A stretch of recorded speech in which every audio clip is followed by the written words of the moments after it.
know what the best. Ready? Finish him! Ah! Oh my gosh! Oh my gosh! My fingers, where my fingers go bleeding! The meat is leaking! The meat is leaking! Oh my gosh!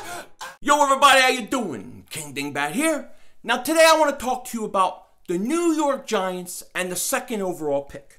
But before I do that, I want to speak to you about the Los Angeles Rams chipping off the Kansas City Chiefs. Now what do I mean?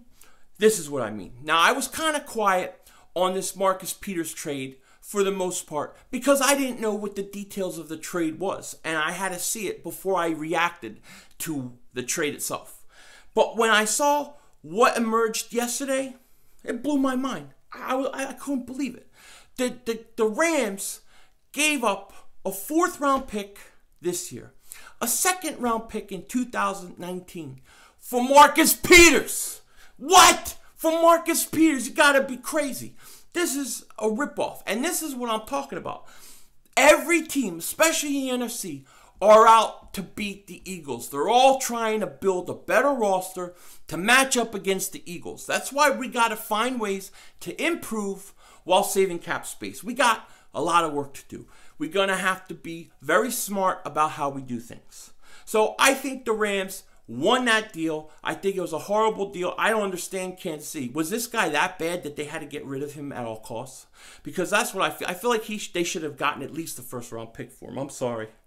But it is what it is. The thing I want to talk about is the Giants. The Giants and their pick, the 2nd overall pick in the draft.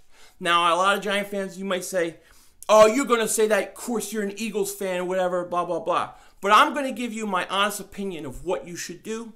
Take it or leave it, it don't matter to me.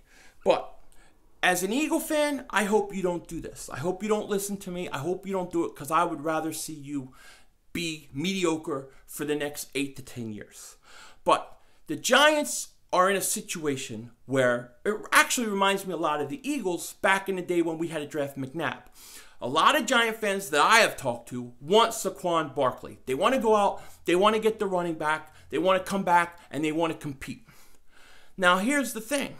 Let's say they do that. Let's say they get Barkley, which, by the way, would drive me crazy because he's my favorite college player. But on the other hand, I wouldn't mind either because I think it would be a bad move.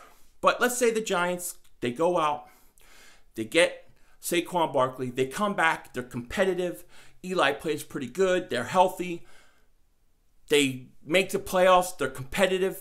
They're in the running, right? They got a shot to win the whole thing. Let's say that happens. Let's say you get 1 year of that, maybe 2 years of that. Then what? Eli's old.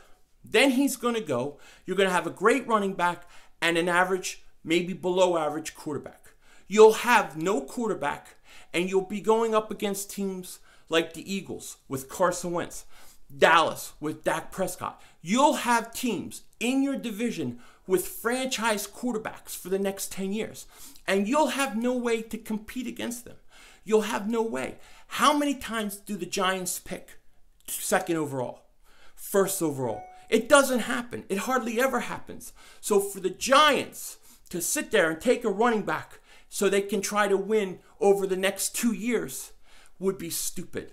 The Giants need to go out and draft a quarterback.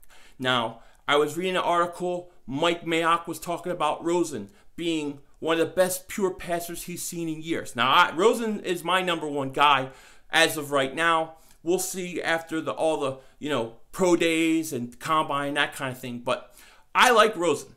Secondly, he had Darnold rated ahead of him.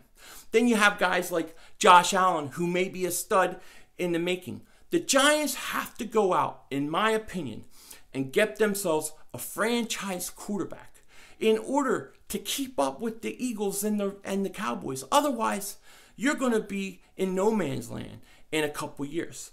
The smart thing really is to draft one of those guys, keep Eli 1 more year, and let those guys, or whoever you draft, learn behind Eli, and then get rid of Eli at the end of the year. And that's how I would do it. But I don't know what the Giants are going to do.